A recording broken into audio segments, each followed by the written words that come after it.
আজকের গল্পটা সকাল 10:30 থেকে সন্ধ্যে 6:30। এই পুরো টাইমটা আমার বাড়ির বাইরে অফিস টাইম। এই অফিস টাইমে আমি সারাটা দিন কী করি, কিভাবে কাটাই, ইচ্ছে হলো আজকে তোমাদের সাথেও শেয়ার করি। সকাল 10:30টার আগে বাড়ির সমস্ত কাজ কমপ্লিট করে বেরিয়ে পড়লাম আমি অফিস যাওয়ার উদ্দেশ্যে। আগে আমাকে বোনই ছেড়ে দিত, কিন্তু এখন যেহেতু বোন নেই তাই টোটো বাবাজি ভরসা। টোটোতে করে অফিসে পৌঁছে গেলাম। 10:30টার আগে আমাদের পাঞ্চিং করতে হবে। পাঞ্চিং করার পর সোজা বসে গেলাম আমি আমার সিস্টেমে। কিছুক্ষণ কাজ করার পর আমাদের চলে টি ব্রেক। যদিও এখানে একটা সিক্রেট আছে, আমি অফিসে একদিনও চা খাই না, শুধু বিস্কিটটা ভিজিয়ে বিস্কুটটা খেয়ে নিই, এটাই যা। তারপর বাকি চাটা আমি ফেলে দিই, এটা অফিসের সবাই জানে। যাক, তারপর আমি চলে এলাম একদম সোজা লাঞ্চ টাইমে। বাড়ি থেকে আমি এই রান্নাগুলো করে এনেছিলাম, ভাত খেলাম। আজকে আমাদের অফিসে প্রত্যেককে একটা করে আমুলের মিষ্টি দই দিয়েছিল। ভাত খাওয়ার পর এই দইটাও খেয়ে নিলাম। যাক, ভালোই হলো কিন্তু আজকে।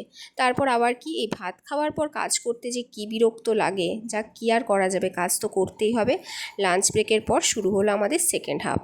কাজ করতে করতে হঠাৎ মনে হলো আমি তো আজকে বাড়ি থেকে ফল নিয়ে এসেছিলাম, ফল খেতে হবে। ইভিনিং টাইমে খেয়ে নিলাম বাড়ি থেকে আনা কিছু ফল। তার মধ্যে ছিল আজকে আঙুর আর আপেল, আর ছিল পেয়ারা, আর একটা কলা এনেছিলাম, কিন্তু ওটা আজকে আর খাইনি, ওটা কালকের জন্য রেখে দিয়েছি। যাক, ফলগুলো খেয়ে নেওয়ার পর ছিল কিছু পেন্ডিং কাজ, যেগুলো কমপ্লিট করে নিলাম। দেখতে 6:30টাও বেজে গেল, আমাদের পাঞ্চ আউটের টাইম হয়ে গেল। নিচে নেমে এসে মেশিনে পাঞ্চ আউট করে দিয়ে বেরিয়ে পড়লাম বাড়ির উদ্দেশ্যে। এইভাবেই সারাদিন ব্যস্ততার মধ্যে দিয়ে অফিস কলিগদের সাথে মজা ইয়ার্কি করে একটা অফিস টাইম আমি কাটিয়ে দিই। এই ছিল আমার আজকের সারাদিনের রুটিন।